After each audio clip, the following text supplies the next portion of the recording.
Hello, my name is Peter Singer, and it's a great pleasure to join you and speak about my work. In particular, I've been asked to talk to the topic, as you see here, of strategic surprises, and in particular, how they relate to the realm of technology.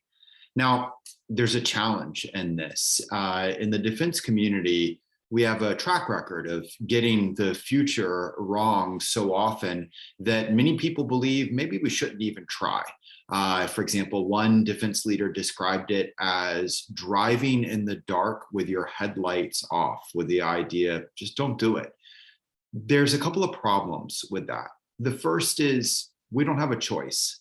Whatever realm you work in, whether it is training, budgeting, doctrine, logistics, you name it, you have to make assumptions about the future and choices about the future. There is no avoiding being a so-called futurist. The second is when we look at our track record, actually there's a pattern to what we get wrong. And it's very apt to where you're at, which is linked into the discussion of black swans. That is, it's portrayed sometimes as akin to what Europeans saw as black swans, that the future is inherently unpredictable, unimaginable. But guess what? Actually, it was out there. And indeed, when we look at what we get wrong in history, it's not just merely that it exists, but it's more like what's called a gray rhino. That is, it was there. It was big, it was ugly, it was staring us in the face. It was just kind of uncomfortable to look at. And so when we're looking forward at technology and we're asking, what are those big surprises? What are those big changes that await us? I think that it's artificial intelligence. The way I frame this is that we're living through what is clearly one of the most important technology changes in all of human history. We've talked about this change for literally millennia. Discussion of AI and robotics can be found in everything from Greek mythology, artificial life, to ancient Judaic texts, to more recently, if you want to go back 100 years, the very earliest science fiction. So this notion of this is a really big deal for us and it's going to change so much, well, it's been out there. Now, I don't think I'm going out on a limb and saying that, nor by referencing, the mythology around it. It's also something that we see discussed in, everything from defense programs, organizations that range from NATO to the US military have created entire new entities to deal with AI and robotics. To it's something that we see in leader surveys. For example, they did a survey of leaders and they asked them, what do you think is the most important technology game change that's out there? And 91% of them replied, AI and robotics. Now, there's a catch to that, though, and it goes to the notion of a surprise. I think while we believe we're dealing with it, in many ways, we're more like those battleship captains back in the 1930s. So if you go back to that period of time, there was coming out of World War I a debate around aircraft versus the surface fleet and which mattered and which didn't. Now, that's what was happening in the early 1920s. By the 1930s, it had evolved.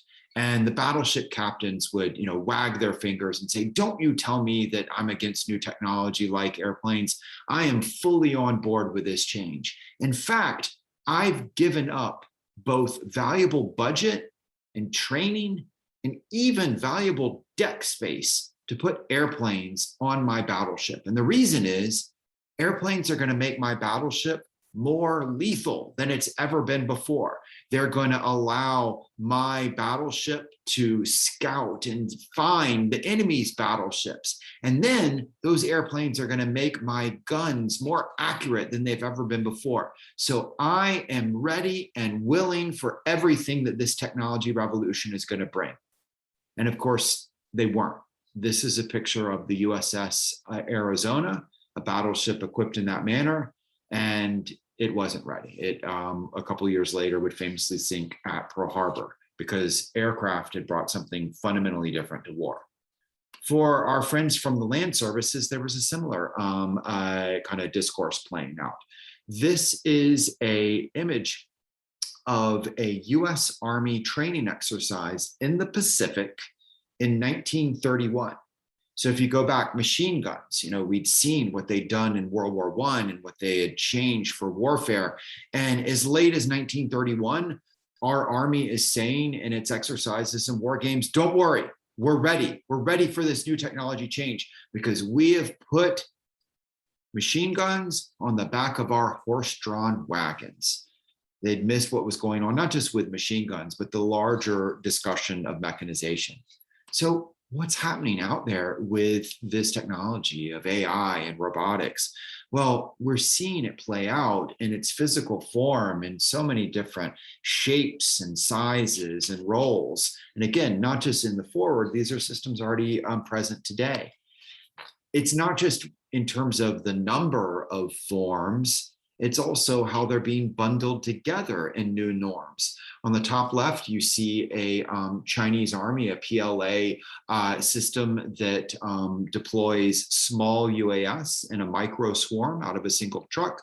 To on the bottom right, you see the current world record holder for autonomous drone swarm. It's the Genesis car company. That's over 3,800 drones brought together to create a design in China.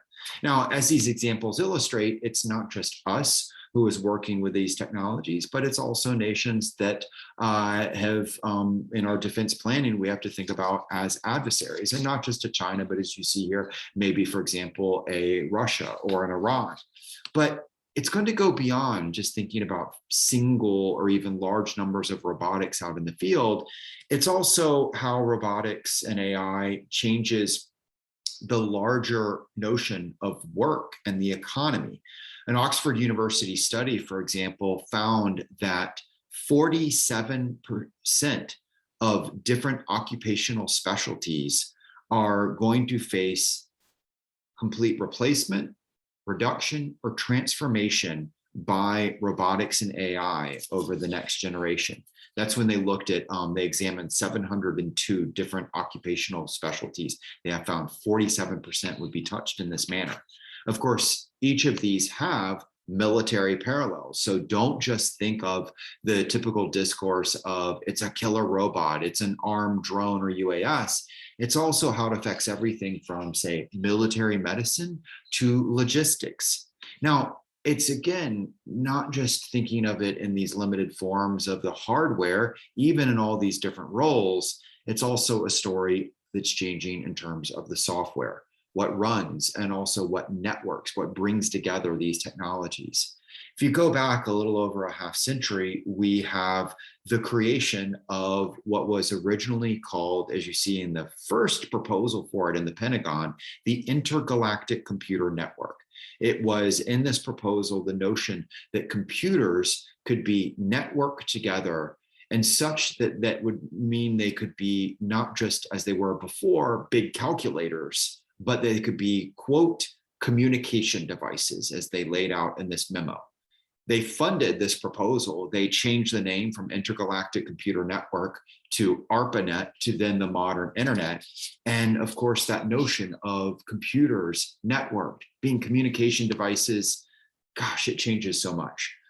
We see in the realm of warfare, the creation of entire new organizations like cyber commands, but it also means that old organizations transform what they're doing. For example, this is the headline of our US military special operations saying, it's not just going to be kinetic, we're going to be weaving in cyber. And it's the same thing playing out within Australian special forces. But it's not just in that warfare side, it affects beyond in the civilian economy, civilian society. On the society side, for example, the notion of meeting your significant other through that intergalactic computer network. In fact, right now, statistically, 39% of people find that significant other through online dating. And if they do, they're lucky because they have a 21% lower divorce rate than people who meet in the old way. It also affects not just relationships, but as I said, the economy, and in everything from new businesses to literally how we've been doing our operations in the midst of a pandemic. 88% of organizations, both private and public sector, move to complete or some remote operation during the pandemic. And as we hopefully, knock on wood, come out of this, we're not seeing a complete reversion.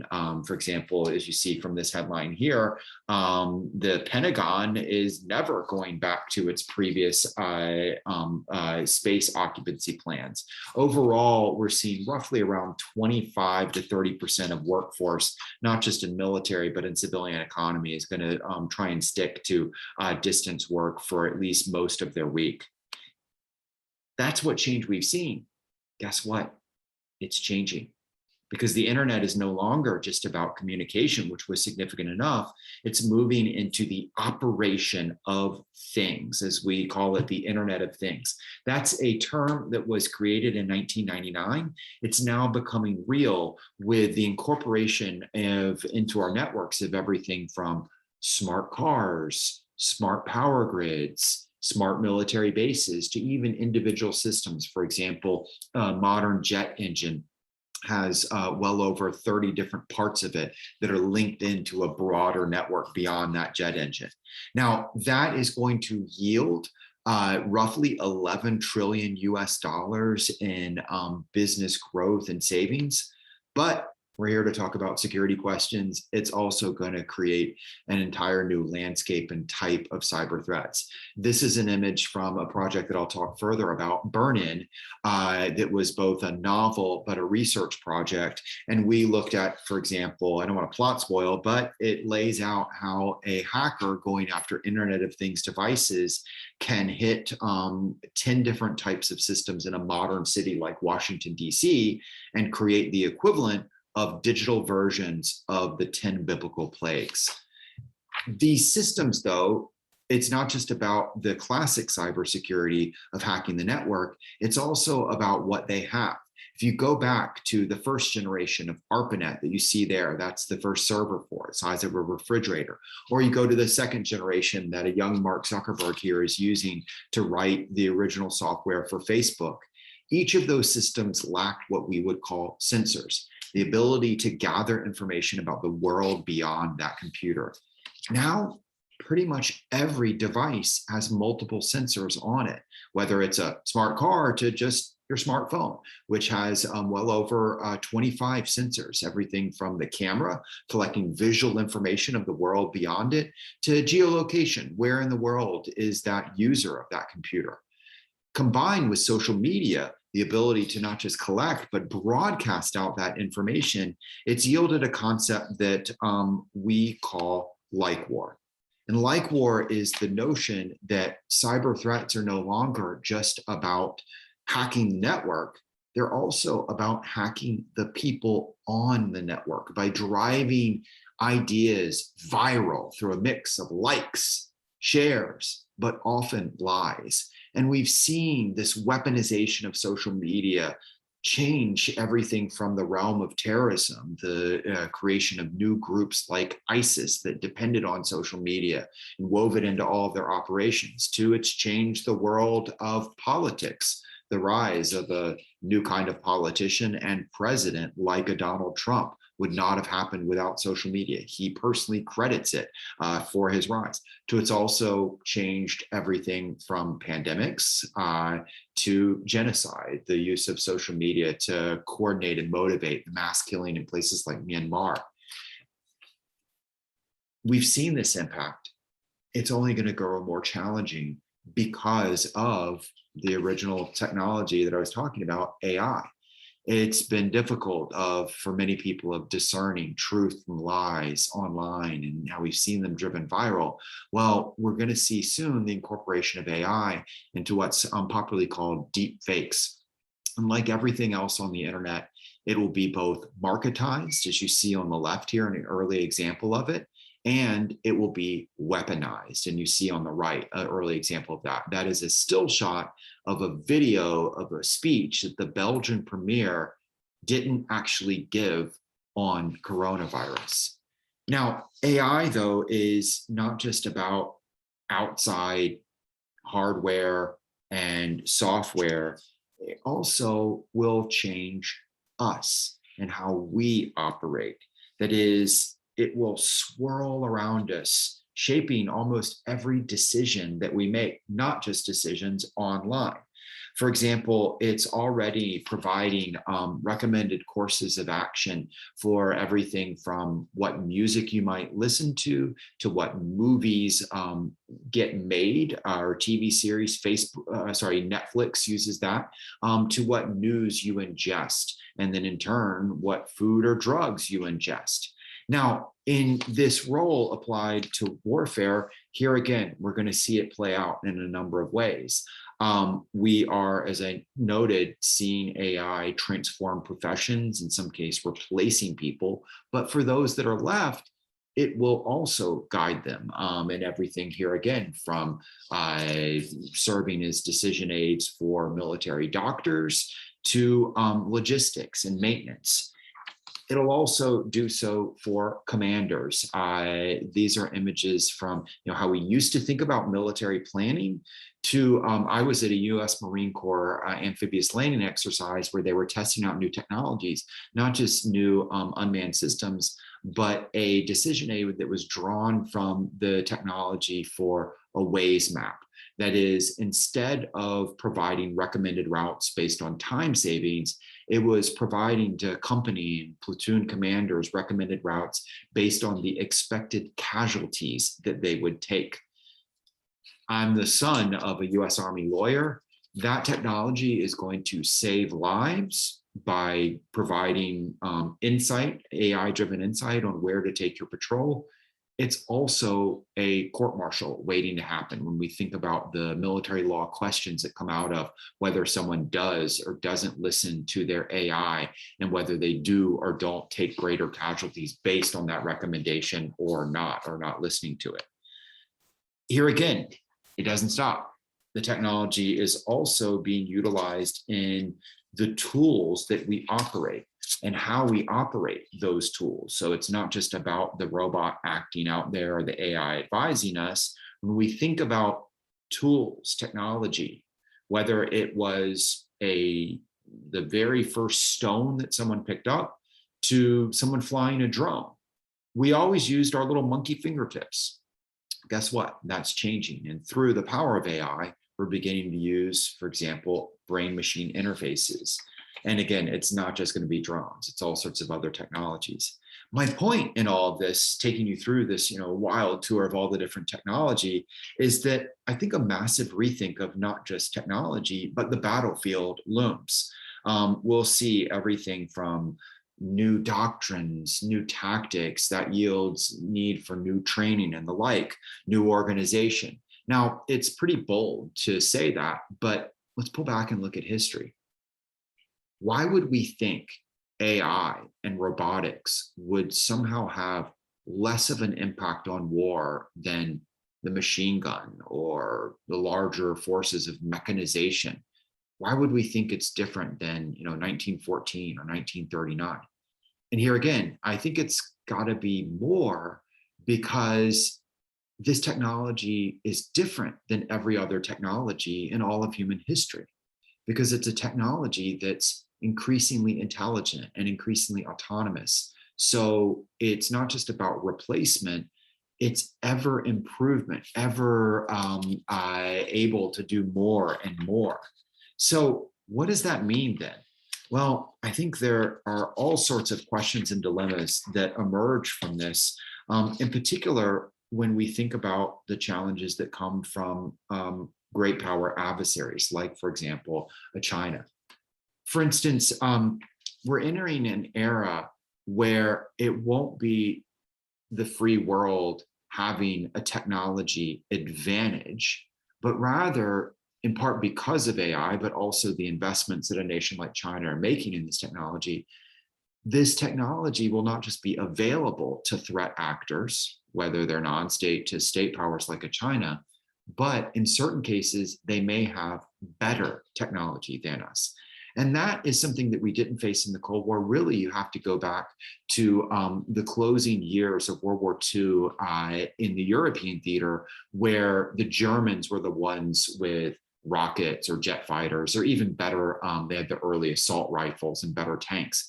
We've not faced that situation of an adversary not just having the same, but better technology. And it's really for about 75 years. But when you look at what's going on in everything from quantum to hypersonics, we have to face that potentiality.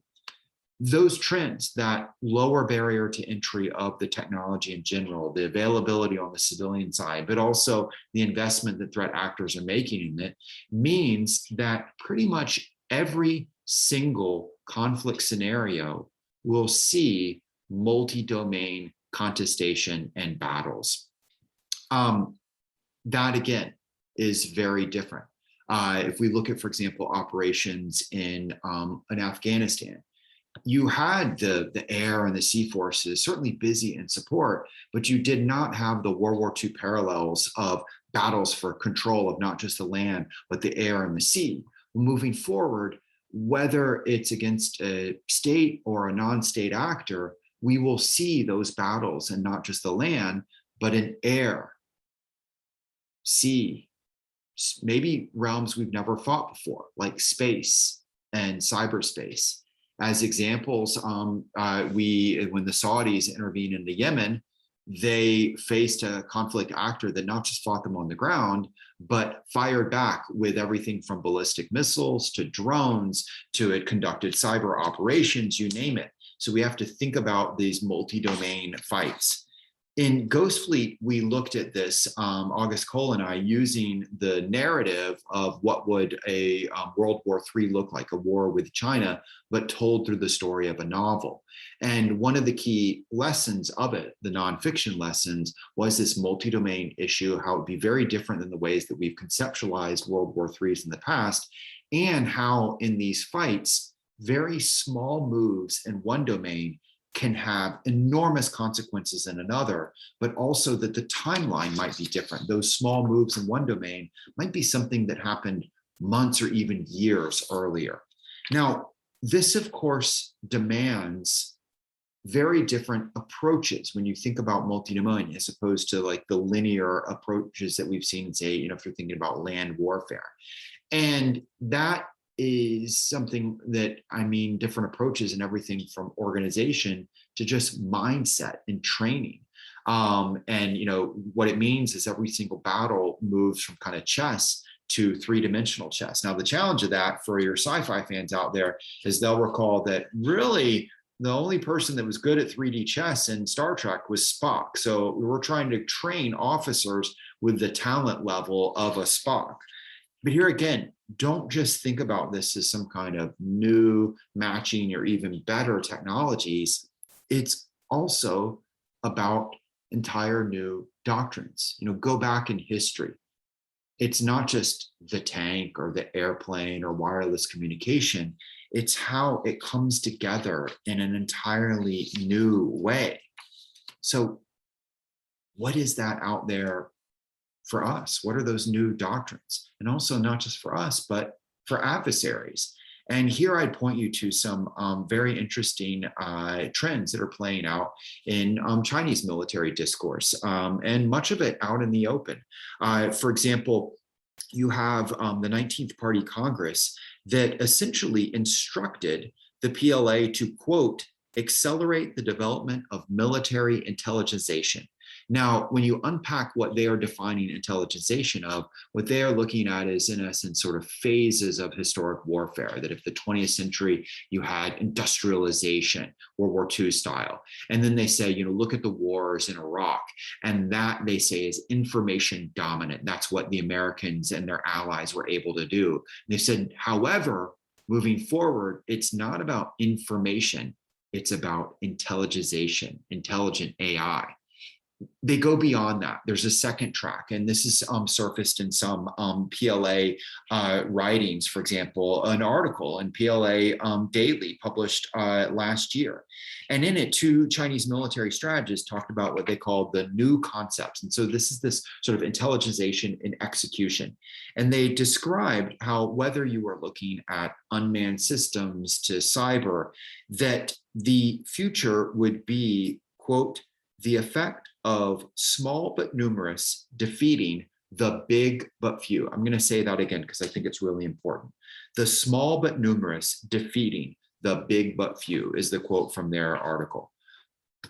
Who do you believe they think the big but few are in their planning that they see as vulnerable and can be taken advantage of in future battles? Who has a big but few approach, whether it's with their manned or unmanned systems or how they do cyber? So what do we do about all of this? I think there's a series of broad approaches that we need to undertake, sort of lessons that I would urge you to think about.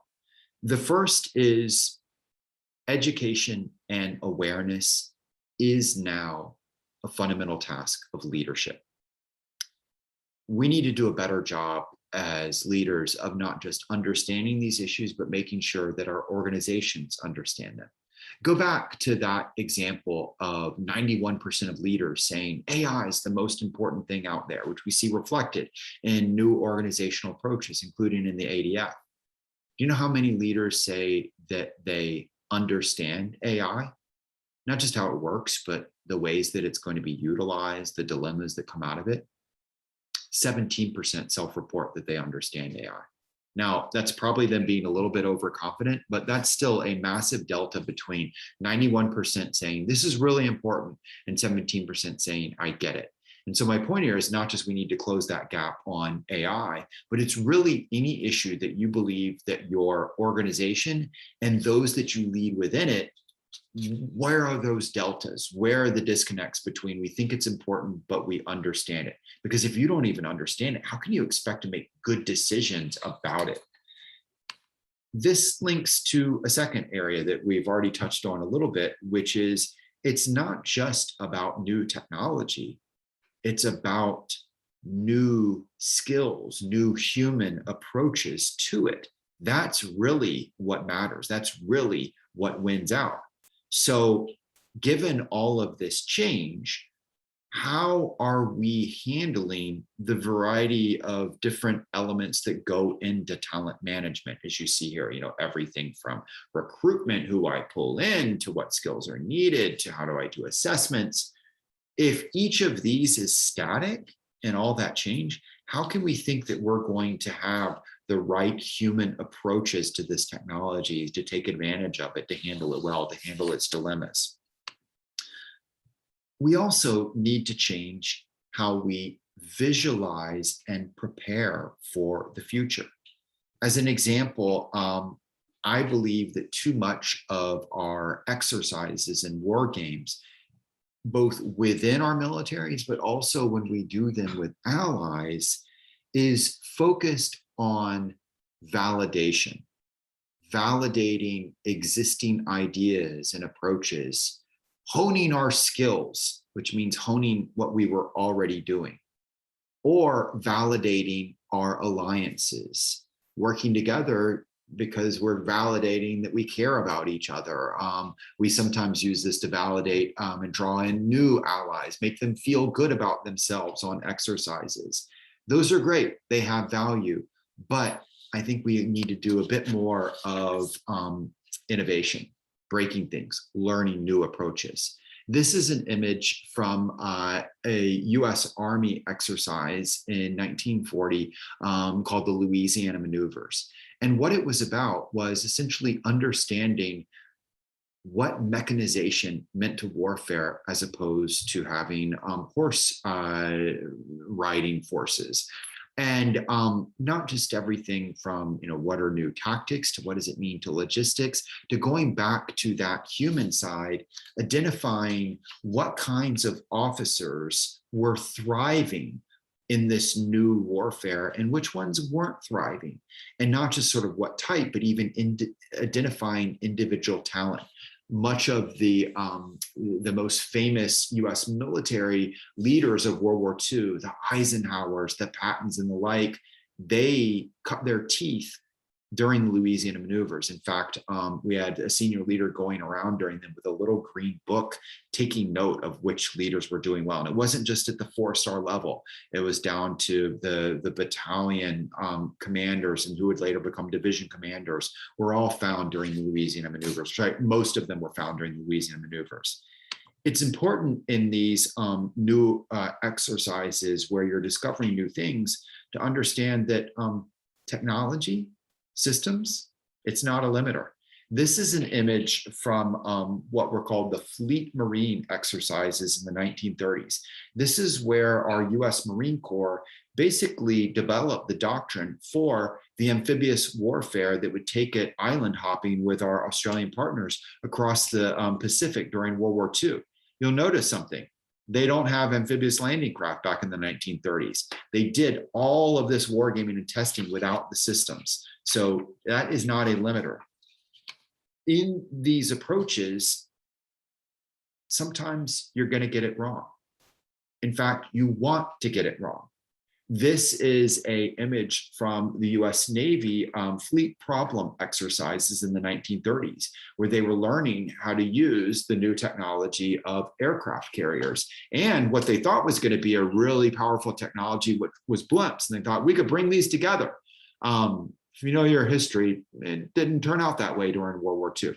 But better to learn that, better to get that wrong, even on a massive scale in a war game out in the field rather than in a battle. So don't be afraid to get it wrong. In fact, you want failure.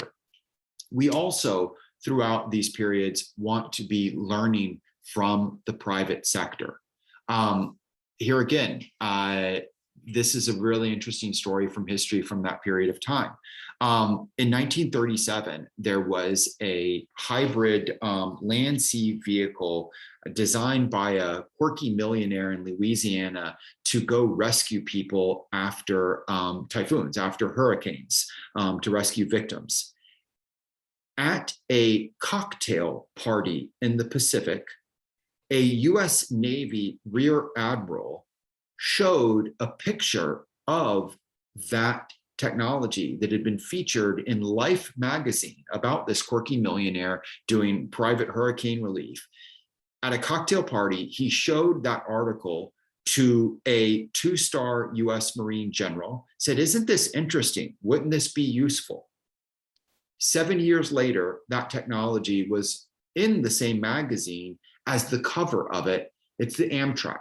So basically what came out of just the private sector and a senior leader reading not just military journals, but civilian journals was a key technology to winning the war in the Pacific. So what is that equivalent today? How are you tracking what's going on in the private sector? How are you being willing to expeditedly pull in that technology from the private sector? Again, concept to deployment within a matter of years. We also want to be learning from other people, including other people's wars. Go back to that notion of the Blitzkrieg, so powerful in 1939 and 40, but it was already out in the open. It had all played out in the Spanish Civil War. The lessons were there to be learned. They were being learned by the Germans, but they weren't being learned by, for example, the French. So what's going on elsewhere in warfare and how can we learn from that? I would, for example, point you to some of the interesting things that went on during the war between Azerbaijan and Armenia recently, where by utilizing unmanned aerial systems crossed with electronic warfare in some really interesting ways, the Armenians, they suffered 47% of their combat vehicles and 93% of their artillery and missile systems were taken out by the Azerbaijani forces in a matter of weeks.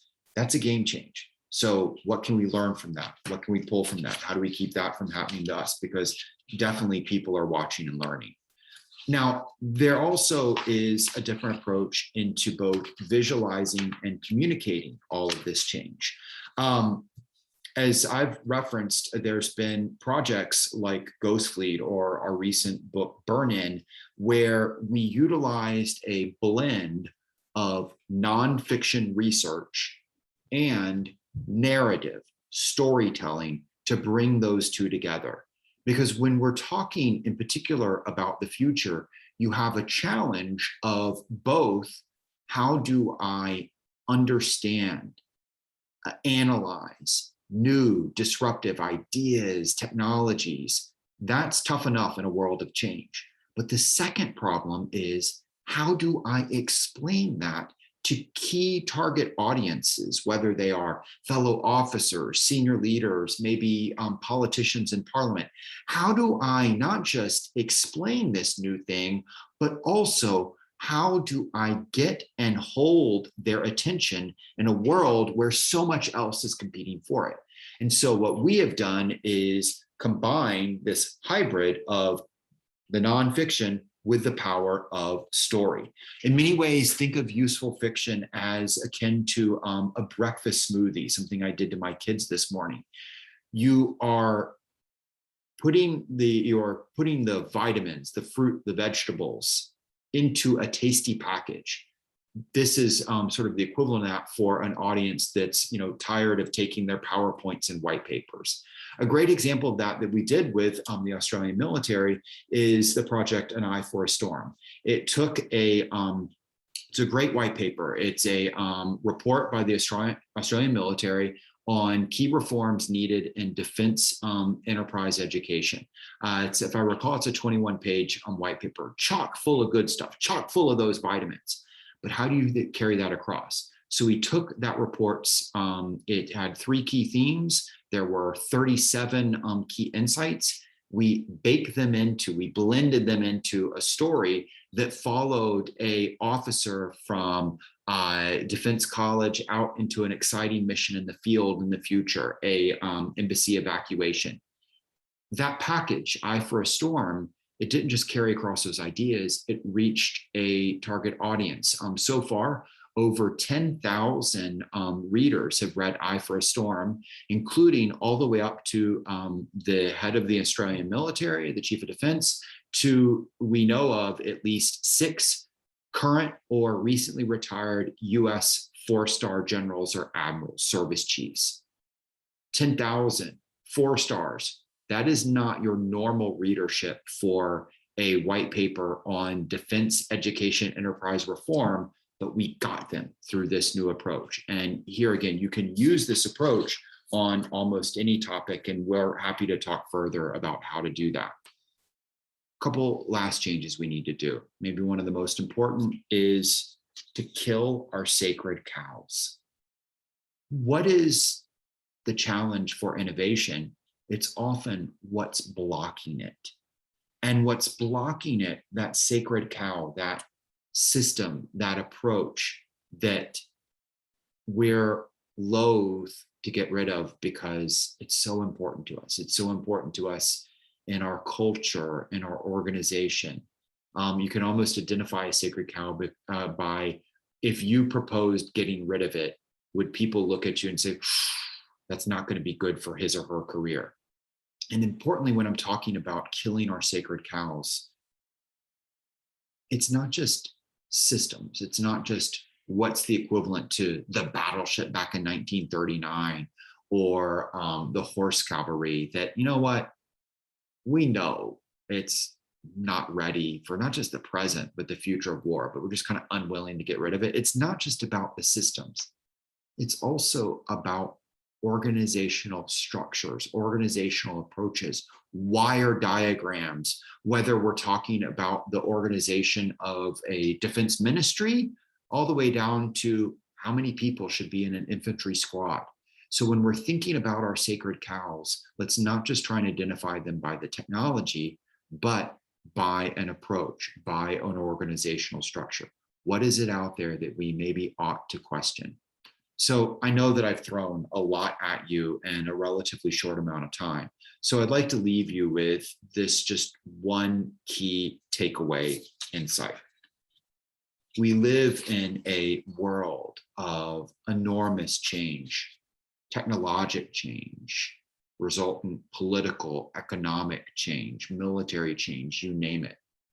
Given all of this change swirling around us, nations, organizations, individuals that choose not to change, that choose to stay static, they're making a deliberate choice about the future. They're making a choice to lose the future. And I hope none of us make that choice. Thank you. It's been a great pleasure to join you, and please feel free to reach out to me at pwsinger.com or the work of Useful Fiction at useful-fiction.com. Take care.